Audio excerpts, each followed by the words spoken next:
guys, so here we are in another MyMax cinema concept room. This is a ground up design. The room was already here. We had to work within the boundaries. We've come up with some really clever and novel ways of putting a really high performance sound and video system in. It's created a space that folks have been absolutely thrilled to wander in, leave the rest of the world at the door, and really have some excitement just here at home. Scott, on a room like this, you know, when you say the room was already here, so it's just a blank room, how long did the actual design process take with the client when they first met you? Yeah, so we obviously first discussed about the options of different levels of service and design. They were lucky to see some of our previous work and went, wow, we get it. They were really excited to have something similar. So it sort of took about 2 weeks to have us go through the actual measuring, designing, planning, engineering stages to come back with a first presentation.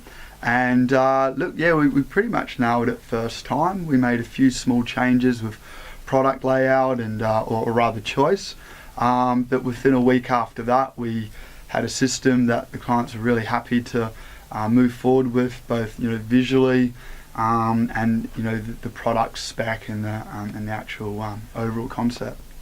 You mentioned then that they were lucky enough to see some of your designs before, but you also mentioned different levels of design. What do you actually mean by that in home cinema? Yeah, look, some folks may have an existing system and they want to spice it up with a few new components, maybe don't have the ability or the desire to change the room too much. So naturally we're not going to come in with an all singing, all dancing respec of the space if that wasn't really their intended goal. Though, yeah, the folks saw some existing work, they saw the way the room feels, and they had a chance to see and hear the performance of the room, and they understood that for us to really guarantee and meet those the highest possible level, then we really need to do a lot of work at the beginning to really set those foundations right, and they saw great value in moving forward with that style. Now, and for folks watching, you can watch the other cinema. We went to actually a MyMax, and you're saying that was a gold class or gold level. Yeah. But you're saying we walked into here that this one is, I mean, to me it looks just as highly spec'd, just the quality. But you're saying now this is a silver level. Can you tell me some of the subtle differences between the silver and the gold? Sure, yeah. So the main difference is really power and output. So and we kind of call them those levels based on our speaker range. So we've got speakers capable of delivering different levels, different dynamics of sound and different clarity. So in larger rooms, to hit sort of target levels in clarity, we do need to go higher spec speakers. But the reality is not everyone's going to have the budget to go that far. So we end up falling back a few levels in speaker output and overall power. We do maintain the clarity, but it's a matter of how much of it we get. In a gold level system, naturally, not only are we putting more into the speakers and sound, but the client's got a more flexible budget to invest into other video aspects and maybe multiple rows of seats, multiple subwoofers, more elaborate lighting. A little bit more flexible budget, we can dig a bit deeper. You were saying then with the seating, and I know from talking to you before, you're saying the seating is one of the very first things that you like to start with. And I'm looking at the seating in this particular room, and they look absolutely gorgeous. Yeah, look, comfort's a major one. You really need to be able to sit back and relax or recline and float into another space. Relaxation is really the key, the number one key we need. We walk into the room is to feel relaxed, feel calm, and that really sets your mood. And I talk about dynamic range of sound. We need dynamic range within ourselves, so we got to calm ourselves right down, and then the movie will control how much excitement, how much adrenaline, how much love and feeling we're going to experience. So the comfort's a big factor, but really the main reason why we start with seats is we need to fit the right amount of people in within the boundaries of this room, and the engineering really works around the people. not the speakers and the screen, and then the people work to that. So there's a workflow which is really important. What type of chairs are they that they've got? Are these your particular design chairs, or where do you get them from? Yeah, look, these come from one of our sort of top Australian distributors, deal with a lot of beautiful home cinema components, and they worked in conjunction with Row 1 US to develop these seats, and we've managed to get a superb comfort and feature packed seat for about half the price if we go straight to the US. So they're made out of Asia, under their own, the US and Australian design and spec, and we're just delivering so much more comfort and feature performance, which before was a real struggle to achieve, or we're having to deal with really quite a lot lower build. So yeah, the seats have been a really awesome addition to our product line and our service in the last sort of year or so. Now we talk about the video and the sound and the seats. So one thing you did mention, and you work in reverse, you start with your seats, but you end up with the actual screen. Is there just as much importance in the type of screen or the size of screen you can get these days, or can you is it now, as long as you can paint the wall virtually white and big area, to work for you? Yeah, look, screens are vital. Obviously all our cinemas run projection, because cinema started with the big screen back in the 20s and 30s, and it hasn't changed. The big screen is right there. It's about being immersive. So our screens are usually 2.5 to 4.5 meters of width across. We're really aiming for horizontal viewing experience, which means it's a good sort of 120 to 160 inches if people want to compare that to TV sort of gauge. Some rooms allow us to go bigger screens because the projector's further back, and it's great to do that. We can't always get as big a screen as we'd like, because you simply can't zoom a lens out too far before the optics start to cause issue. Or we need really expensive lenses. So there's always when there's a will, there's a way, right? So, but yeah, with projection, we're certainly getting that Goldilocks size into every room, a size which everyone in the family really enjoy. And when it comes to 2-row seating, then those people that love it big, of course, they sit at the front. And those that want more of a comfortable size sit at the back.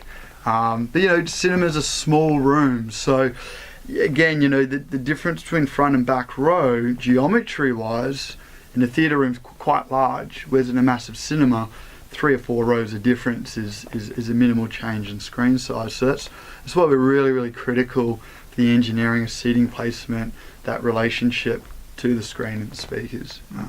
And are the screens you supply a fabric screen, or are they a hard screen? How do they actually work? Yeah, great question. So they do vary. A lot of them start with like a vinyl type of surface. The art is to make sure that we're getting good light return, natural colours, good even spread or dispersion of light. We don't want it to ever look shiny. That's what we call hot spotting. So if the screen becomes shiny, it's a distraction, it's not meant to be there, and it pulls us out of the story. So a great high performance screen is not so easy as just painting the wall white, although you could, 101, that's the place you would start with. So vinyl screens, we love acoustically transparent, so screens that actually allow the sound through, allows us to position the speakers behind. It also means we can put acoustic control behind the screen, so the front stage or the screen wall actually helps sound rather than hinder it. So that's really cool. So that's two ways: these micro perf, little holes in the vinyl screen, or these are woven screen, which is a fabric based. And the fabric screen's big advantage is we can actually run speakers a bit closer to it, and the sound will pass through quite fine. Whereas with the perforated vinyl screens, we really need a minimal distance for those speakers to be set back. So this is again another challenge. We're going to steal a foot of space out of our room for a vinyl perforated screen versus a woven, we might better close that gap. So yeah, we're always fighting for 10, 20, 50 millimeters in all sorts of directions, and that can often dictate what choice of product we make there.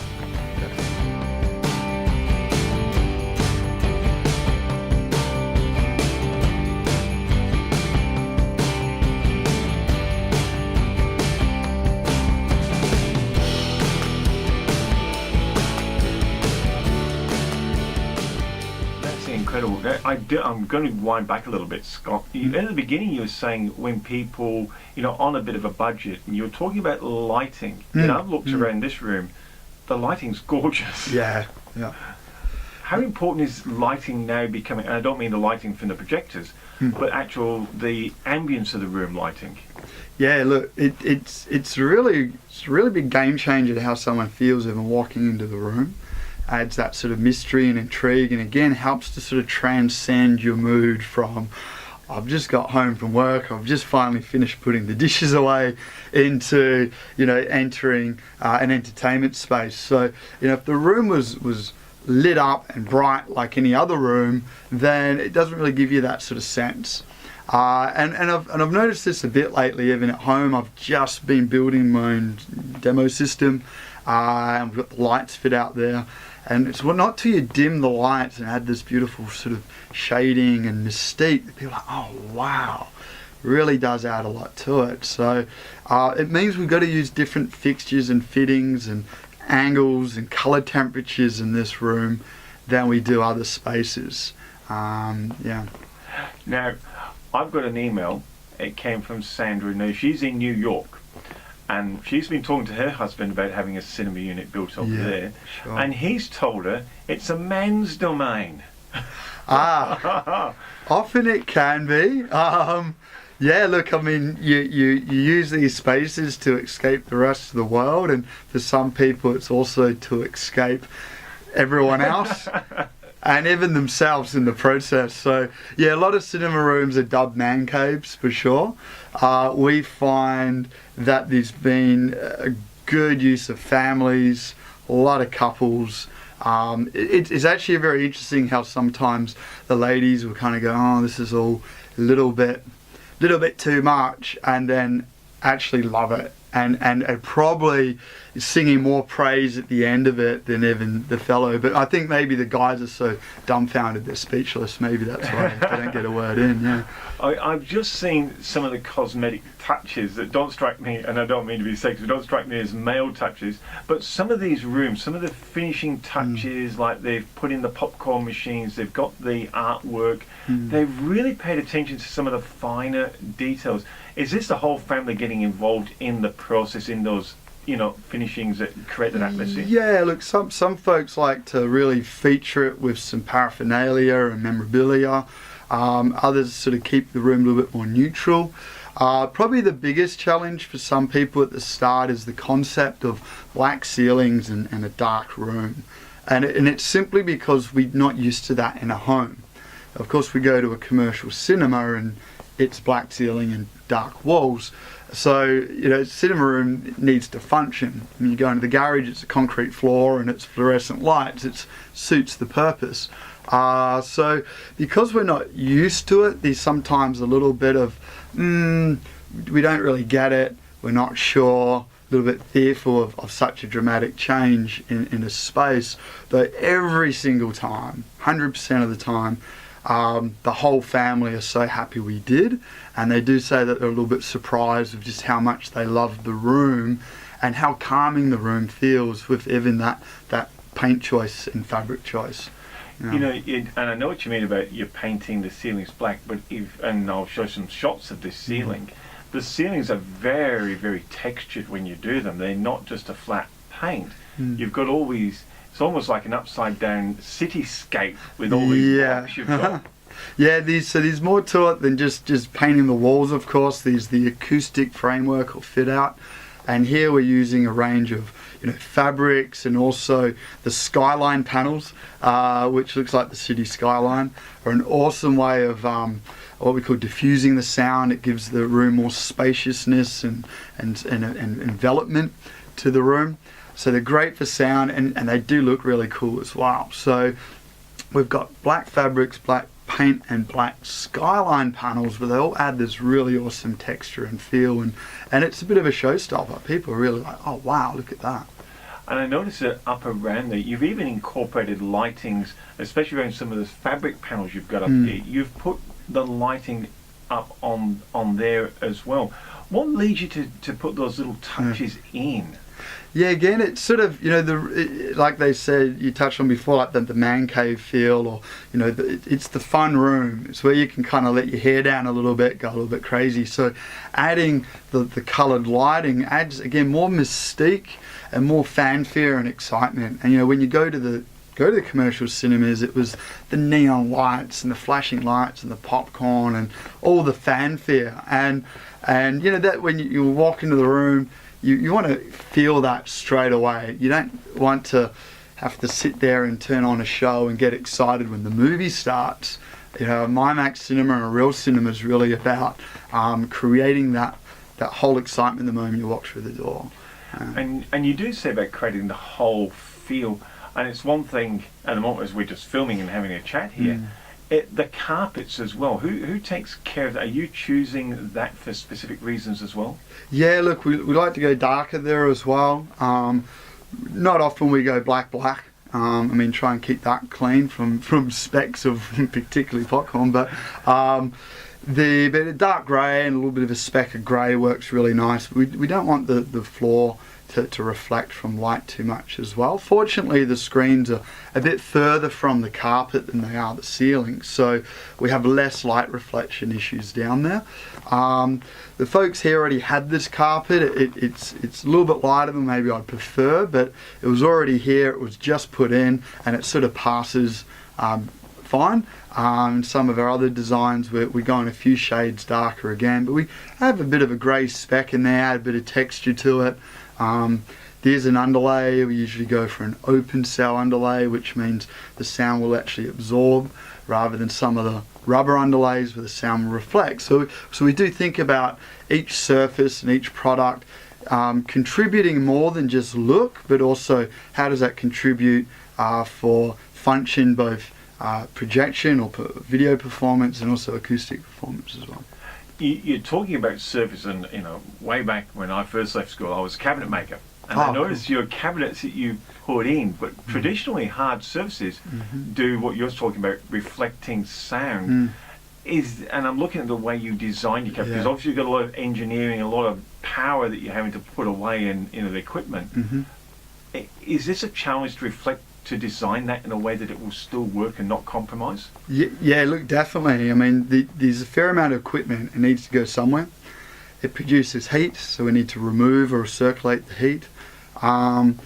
We don't want it to impact, our seating, speaker location, those key parameters that we begin at the start of a design. We don't want the equipment to sort of get in the way of that. So often it ends up under the screen because it's a good bit of real estate for them. And this has led us to design our sort of our speaker baffle walls, or our cabinet rack walls, which was really the core component of the MyMax cinema. It really does bind all of the engineering and all of the function into really the most important part of the room is that front stage. So we've got speakers and screens integrated, we've got electronics, if we just have a cabinet, we risk reflecting light, we risk reflecting audio, we risk vibration, all these sorts of things. So we actually have a framework, and then we fabric panel that framework. So acoustically, the cabinet sort of isn't there.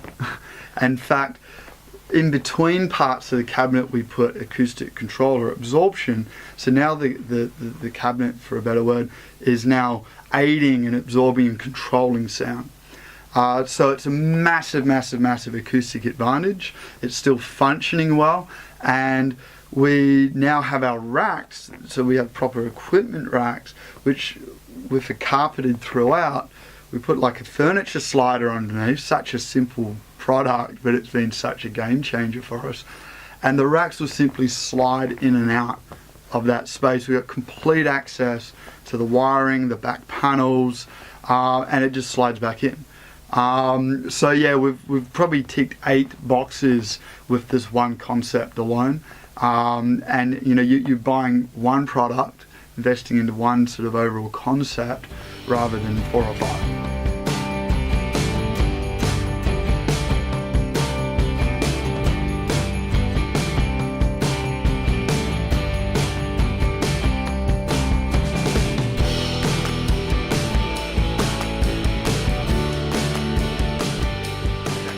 Out to a real live My Make Cinema.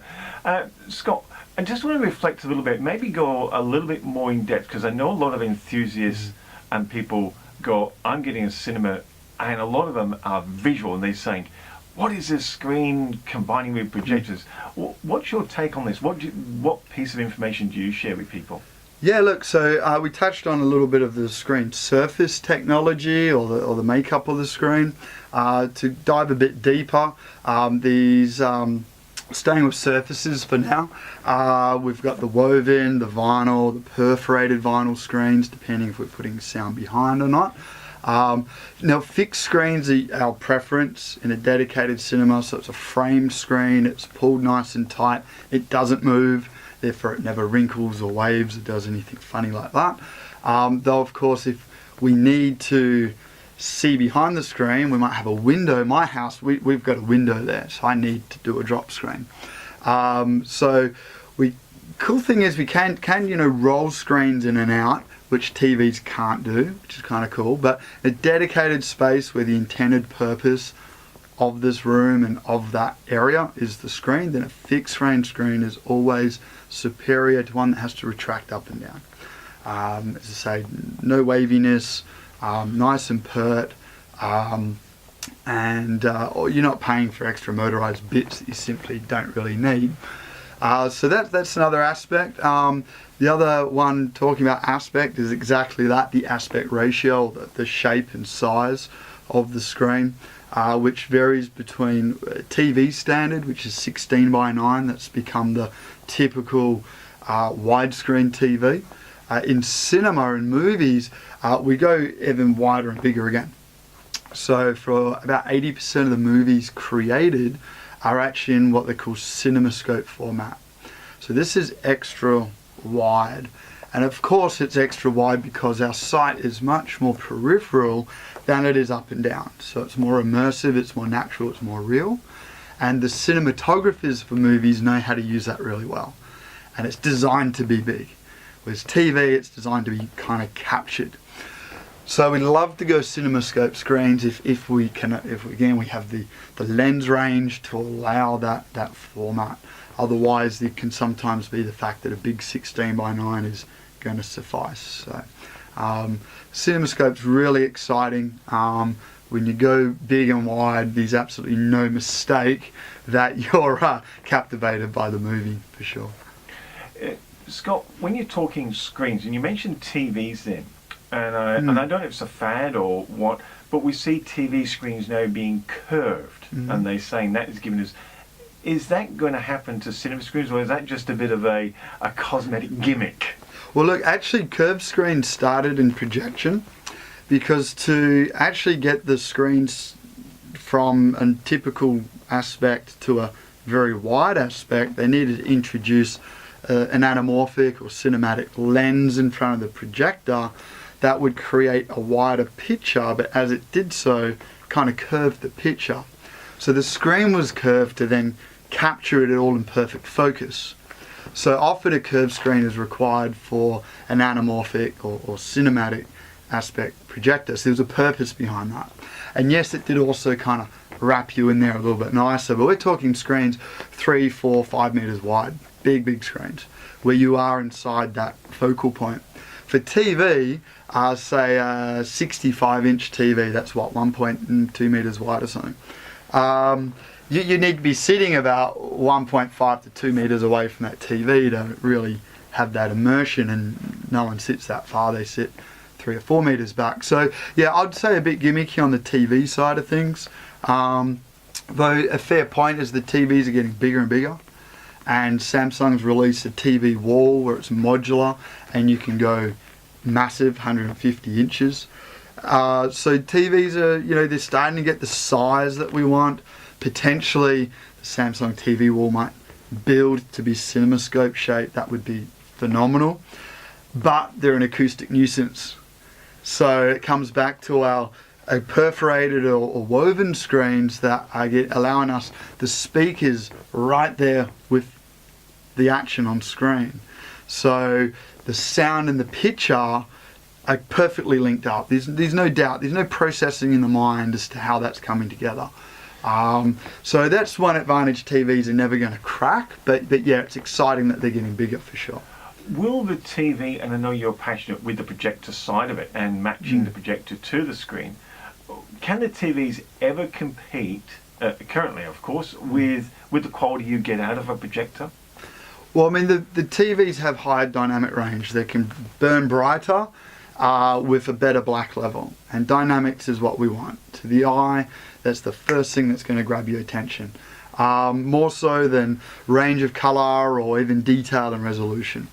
So the TVs do have that, but we need the size to get that feel as well. In some of the IMAX cinemas, the commercial leading cinemas out there, even for a non-3D film, they'll run 2 projectors at the same time overlapped, just to get the power on the screen, because they're such big screens. They run 2 projectors just to crank them out, and they do look very impressive. Projector technology is, I'm loving where it's at right now. It's doing some phenomenal work, and I know a lot of folks see where TVs are at, but there's not many places you can see what projectors are doing. And they're advancing just as fast as just quick. We saw the red special edition JVC the other week. That's online as well. Now that's the biggest or highest contrast projector they've ever built. They are renowned as the most dynamic home theatre projectors in the market, particularly per price points. They're a bit of a champion there. The special edition ups the game even further. And yeah, the dynamics on that is just phenomenal. So, and we've still got a good 2.3 meter screen where I am with that projector running, and it's beautiful. So they're only going to get more powerful and better as well. Yeah. Yeah, it's interesting you talk, because I talk to cinematographers. The first spec they dive for on a new camera is what's its dynamic range? How many stops of dynamic range does the thing got? Yeah, and real dynamic range, not their BS ratings that some cameras will try and pull on you. Yeah, and they'll go, well, you can't get that internal, you've got to get external recorders. They do all sorts of tricks there. But you're talking of screens and projectors. How important is it to match a projector to a screen? Are there specifics around that? Yeah, look, we're gunning for light output. I guess 5 years ago we were really struggling to get the light output that we really needed for good 2D high definition performance. The technical rating's 14 foot lamberts of light, which is I forget what the nit conversion is on that. I should talk in nits now, because everyone's talking about nits in the HDR world. We'll pop those details up rather than me get that wrong.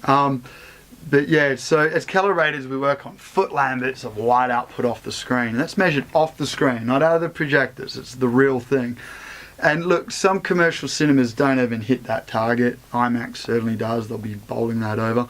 So, the first target was boom light output. The projectors are about twice as bright today, so powerful, bright light output, than they were only 6 years ago.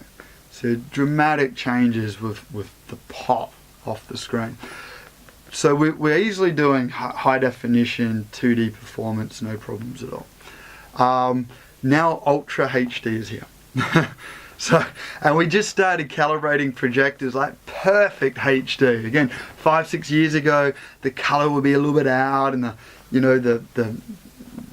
be a little bit technical, the grayscale or the red, blue and green light engines would be a little bit off, but we'll get them really close. Today we can just nail HD performance. We can calibrate them. It's like studio level. We've got the light output. And then these Ultra HD, which we're well under that performance level. So we're like, boom, we've nailed that.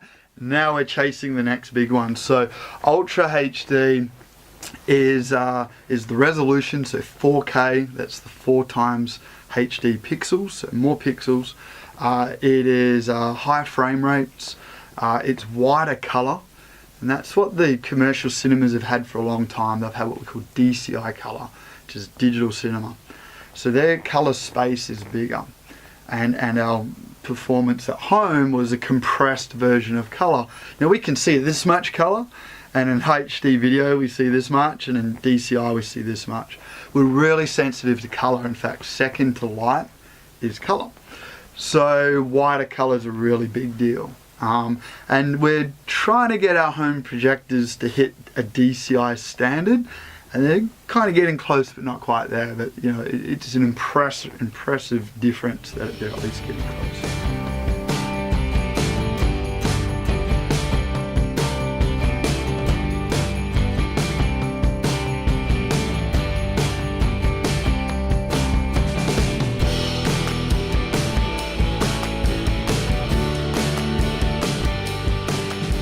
We're starting to get the colour, the pixels, the frame rate. Is in the colour resolution. This is how many shades or tones. Believe it or not, we've only got 12 shades of any given colour in high definition, which amazingly we get away with that. In Ultra HD we're going to over 1,000 or more. And this is the bit depth. So this is the bit depth component. So there's 4 elements that build Ultra HD. The 5th element, and by far probably the most impressive, is high dynamic range. I'm going to get that wrong. HDR, high dynamic range. And this is the ability for the video system to display very, very light shades of black while giving really dynamic pops of light and giving us really balanced curve through the middle. This gives us that 3D looking picture, and just absorbed with the detail, and the color comes out when the light's behind it. So HDR is really exciting. So coming back to projectors and screens, the bigger screen we go, the more watered down the light output's going to be, of course. It's like the sun hitting the equator versus the South Pole. So the smaller screen's going to give us a more intense and poppier picture. So there's that aspect. Now the screens can offer more what we call gain, which means they'll be more reflective, they'll give more light off the screen. So we're starting to now really aim for about a 1.3 gain screen, which is about 30% more pop than the average screen out there. I've just got a 1.3 installed at home. It's a very exciting picture. If we go too high in gain, we get that hotspot thing. It gets a bit shiny, it also narrows the viewing range. So 1.3 seems to be that magic mark. And we go white screens, perfect colour, we've got a dedicated room. The room's job is to stay dark and black, and with the projectors having great contrast now, black levels aren't really a problem. Back in the day we're using like grey or dark screens to try and imitate a better black level, because otherwise that dynamic component was sort of lost. It never looked black, it never looked very much contrast, very poppy. So yeah, we're finding high gain screen with a new projector starting to give us really impressive HDR on sort of 100-inch, 120-inch screens. We go bigger screens to really nail HDR. We need more powerful projectors ultimately. Still getting a great result off HDR, but you go to a 3-4 meter wide screen, we go to a woven screen which struggle to get over 1-to-1 gain of pop, then we need more powerful projection. So if we're building a room to the spec and we want a nice big CinemaScope screen and we're going woven for the best sound, then we're going to have to drop a lot more into a projection system to make spec. That's just the physics, that's the fundamentals. So yeah, there's a few rule books we want to follow, there's some targets we're trying to follow, but then there's a reality where we go, you know what, we're going to come up with a combination that's going to nail HD, it's going to do a great job of Ultra, it's going to do a good job of HDR, and maybe in 7 years time when we replace that projector, we're going to have all the worlds come together, without spending 50 grand on a projector alone. So, yeah. So when people deal with you, Scott, and they come to you, what's included in your service? What do they get? What do they have to buy themselves? Yeah, look, really we offer a complete solution which involves every cable, every piece of the renovation, the project management. It's really a complete turnkey solution. You know, when you go to buy a nice car, you trust that BMW have delivered all the technology, all the sat nav, all the sound system, all of the handling has been wrapped up in, you've got a performance product. And that's what a MyMax Cinema really is. It's like going and choosing an M series BMW and knowing that this thing is tuned to top performance and it's some of the best stuff money can buy. You don't have to run around worrying about upholstery and sound, different speaker components, that sort of stuff. So, and we've found that since we've been going further into detail with the renovation aspects and helping people with artworks and memorabilia, that's been a really huge value add. It's been really exciting for us to get involved with that creative process, and we just got, you know, clients that are, you know, they're saying it's 10 out of 10, 11 out of 10 for the overall result. So we've found a really good groove there, which is certainly working. And for someone watching now, how do they get more information? Can they have a chat with you first just to see if it's going to be right for them? Yeah, look, definitely. We're going to see if the right mix, right match for each other. You know, what level of service, you know, not everyone's going to suit going all in with a completely designer cinema. Naturally, we can help people really at any stage of their project. The first step is a discovery meeting where we discover what the goals are of the client, of the family, of the space. We share what's actually possible, give some ideas. So each party's discovering and learning, and from that we can go, okay, well, how can we serve each other best? And there's a range of services there, from, you know, high-end MyMax to even sort of ad hoc consultation. You know, there's a few guys out there that love to get hands-on, they're DIY, they might just need some good plans, they might even just need some of the right advice in the right direction. So we want to be available for everyone, that ultimately if you've got a passion and a purpose for performance and the luxury of the room, then, you know, we're keen for that. Now just tell me, how do they contact you? Yeah. So the best way to contact us through the Facebook page, Rogue Home Cinema. There's also some new websites coming through really soon. But basically, Google up the Rogue Home Cinema. You're going to find us on social. You're going to find us online.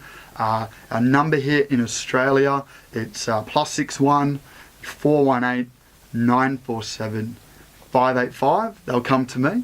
And we've actually got a new download actually coming out within a week, and it actually exposes our design secrets. So it goes into detail as to the process. You can learn a bit more about how things are done, and if by that stage you're still excited, then of course, yeah, give us a bell. So hi Chris, and it's really great for you to take the time out and actually come into your own cinema. But I'm just curious, what actually prompted you to get a home cinema, and what have you and your family got out of having it for so far? I guess the main reason was we felt that this room was being wasted, and also a son who had projectors before and so on, and had dealings with Scott, so he'd been sort of saying, well, why don't you do it rather than just have a TV, which we've got in the living room, which you think, well, what's the difference? So it was a point of difference, I guess, and Steve's enthusiasm for one he'd had before. So that's what sort of swayed us to contact Scott and get a professional advice and go the whole hog and get it done right from the start.